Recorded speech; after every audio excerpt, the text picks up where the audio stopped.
we can move on to another interesting story.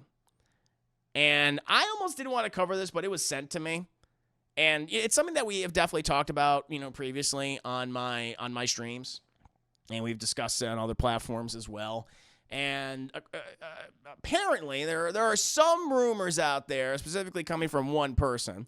But apparently there are rumors that a Spider-Man 4, an actual sequel to to Sam Raimi's Spider-Man trilogy, is in the works.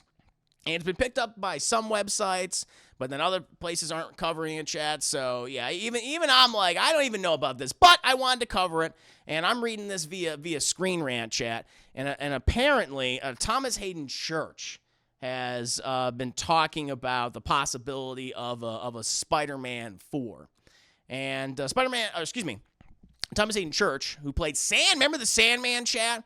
I'm doing it for my daughter. Not really great. Yeah, he was much better in No Way Home. But Thomas Hayden Church, who played Sandman Spider-Man 3, is hearing buzz that Tobey Maguire's Spider-Man 4 may potentially be in the works with Sam Raimi. After having seemingly hung up his suit in 2007, Maguire returned to the Spider-Man franchise in 2021's Spider-Man No Way Home alongside Tom Holland and Andrew Garfield. Ever since the massive multiverse adventure, fans have been clamoring to see Garfield and Maguire's respective versus Spider-Man continue in some capacity. I agree. I figured that's what they were going to do. But apparently this is a quote from him. While there's no word yet from Sony Pictures on whether this is happening, Church would be game to come back for Spider-Man 4, sharing the following. There's always been some kind of, I've heard rumors that Sam Raimi was going to do another Spider-Man movie with Tobey Maguire. And if that happens, I would probably campaign to maybe at least do a cameo. And listen, people don't know, there was going to be a Spider-Man 4. Sam Raimi was signed on, as were many of the original cast members from the previous film, the surviving, characters, of course. There were storyboards. There was concept art, which you can still find to this day. They were casting it. They were looking at having the movie focus on the Vulture and possibly either the Black Cat herself or a variation of the Black Cat called the Vulturess. They were looking at, I think John Malkovich at the time was actually cast, and Hathaway looked like she was going to be cast as either the Vulture's daughter, Vulturess, or Black Cat. They were casting for other characters. Apparently, maybe I forget if it was like a son or a daughter for Tobey Maguire and Kristen Dunst, Peter Parker, Mary Jane, respectively. So this was going to happen, but apparently Sony wanted this movie out as soon as possible, and Sam Raimi just, even though he wanted to make the movie, he just I didn't want to move this fast. There's other things I want to work on, and plus probably his experience making Spider-Man 3 wasn't the best one. Matter of fact, he's come out and years later saying yep, the movie sucks, and I agree with him. So, and then it kind of, went away, and then they decided to reboot the character, and we had 2012's The Amazing Spider-Man of Andrew Garfield, and that was history, chat. Now, with No Way Home being such a huge success, I really enjoyed the movie. It's one of my favorite movies that was released in 2021. It was, I think at this point it is Sony's highest grossing film of all time, and also very well liked, well looked upon. But with, of course, one of the big rumors, obviously bring back all these villains in the past for Willem Dafoe's Green Goblin and, Alfred Molina's Doc Ock. Like, that's exciting, but everyone was obviously super excited about the idea of Tobey Maguire and Andrew Garfield's Spider-Man's coming back. And, of course, they did. They did in the last third of the movie. And I was like, wow, of course, that was fun. I loved the dynamic, how they interacted with each other. It was so wholesome. It was really, really cool. But I assumed that they're like, well, since you're bringing them back, you're probably going to, I thought it would have been really cool. And I thought this is what they were going to do, since they're doing the whole Spider-Verse thing and then bringing on all these different spider people. You're going to do like a sequel to both of their respective franchises, maybe even call it Spider-Man 4. But you would have them go off on their own adventure together, and you make it like it's focused on the duo of Tobey Maguire and Andrew Garfield. Or you just go ahead and just like, hey, let's just finally just greenlight these other movies and, their separate adventures. They could have done that. Like, I'm still to this day, I was shocked that after the success of Spider-Man No Way Home, they didn't say like, yes, and Sam Raimi or whoever the director was going to be, and we are making a Spider-Man 4 with Tobey Maguire and all these other returning actors. And that just made sense. I think just over the years, people, I mean, the one, they love those movies, certainly the first two. A lot of people love Tobey Maguire as Spider-Man. A lot of people still consider him the best of the live-action Spider-Man.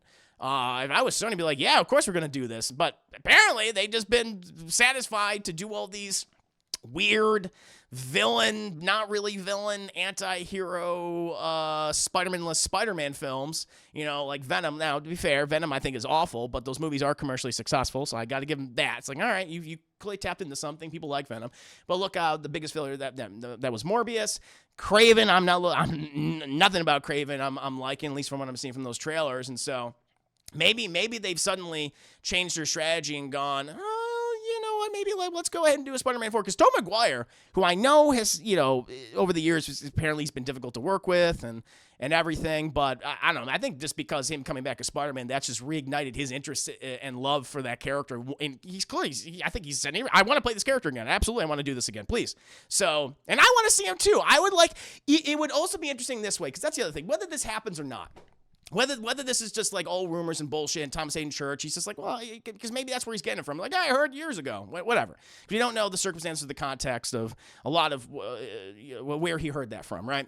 But I do want to see us. I think it'll be interesting to see a Spider-Man 4, whether Sam Raimi comes back or not to direct, because I like the idea of following an older Peter Parker, one who is middle-aged now. I mean, Tobey Maguire is in his 40s, correct? And when we can look up his age, I'd appreciate it. But let's follow him and Mary Jane, they are middle-aged people. And maybe they have children at this point. And so what is Spider-Man's life like that? Because one of the things that I have often criticized in the comics, I think a lot of us have, is that Marvel is so unwilling to age Peter. Yeah, or both physically and emotionally. They don't want to make him a family member. They always have to make him a schmuck, a sad sack bachelor, right? Who's going through girlfriends like bottles of water, And so I would like to see a Spider-Man who has been married for quite some time and has a family. I mean, that could be kind of cool to introduce. Like, you could do a Spider-Girl. I love Spider-Girl. I love May Parker, like Mayday Parker. So you could finally do that. What if Spider-Man 4, Chad, it's years later, and maybe instead of like it's Andrew Garfield, because I know Andrew Garfield, like, hey, I'm glad they gave him I'm not a big fan of those movies, not his fault, but he came back, and I think that was a nice, gave him a sense of closure, right? And he's doing like all the movies that he's doing all of his dramas and things. He seems to be a lot happier, which is good for him. But if you wanted to do like a duo movie, imagine if you did a Spider-Man sequel, Spider-Man 4, but it's focused on Tobey Maguire and his daughter and Mayday Parker. And it's Spider-Man and Spider-Girl. That, I think, would be a really cool movie. I think that would be awesome. That would be so charming to me. So, and then you could slap it where he's older now. And then you could do the ultimate thing that Marvel editors hate, where he's a family man. I think that's a good idea, because you're already banking on nostalgia people have for those movies. But we're also seeing Peter Parker in a way that we've never seen before in live action, because we certainly have seen it, obviously, in animated form, most recently in Across the Spider-Verse, where Peter B. Parker, he has a child with Mary Jane. And I was like, I thought that was adorable. But now let's see that even more, where now he's like, okay, but now he has to deal with a kid who has these spider powers, and he has to train her while also going up against another villain. And I'm not saying that they would do like the Vulture, because like they've already done the Vulture, but you can go, you can pick someone else now. And I think that would be really cool. So whether or not this rumor is true, I still feel like, yeah, they should do a Spider-Man 4, because I think there's a unique idea. There's a unique idea that they can pursue that I also think will be infinitely better than any of these other Spider-Man-less Spider-Man movies of Craven and Morbius and shit, Not to say like I wouldn't want those characters, not so much the versions we're getting in other Spider-Man movies, but let's do that, because I think that there's something there. There's a gem of a good idea there. We can go forward. Well, at least that's what I'm thinking, Chad. I think it'd be really, really fun, and let's do it. Let's put Spider-Man in a really different in circumstances and context. Have him be a father, have him be a husband, but he has to now train his daughter to kind of take on the mantle. And then you could possibly do a new series. You could do Spider-Girl movies, Chad. That would be amazing. That would be so cool. I mean, then we can start thinking about who would we cast as, like, the teenage Spider-Girl as Mayday Parker. Wouldn't that be great? And then, because I don't think Rosemary Harris will be able to do those movies because I think she's in her late 90s at this point, chat, but you can honor her legacy because her name is May. Isn't that nice? And I could do the voice. And when eventually those movies come out and we have Mayday Parker, I can have a sound like this during the reviews. Wouldn't that be great? I think that would be great, chat. That's all I want. But yeah, what do you think about the idea of a Spider-Man 4 happening, whether or not Thomas Hayden Church knows what he's talking about, and what about having actually Spider-Girl be the co-lead? I think it'd be awesome.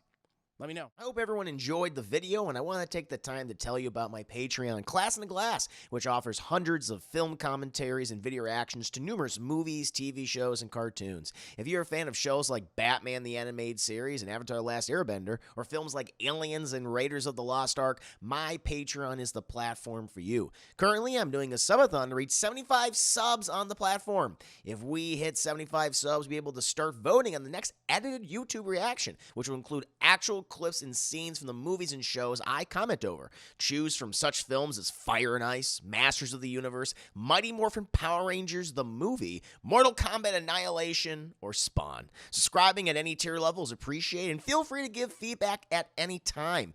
Thank you again for watching the video, and see you next time.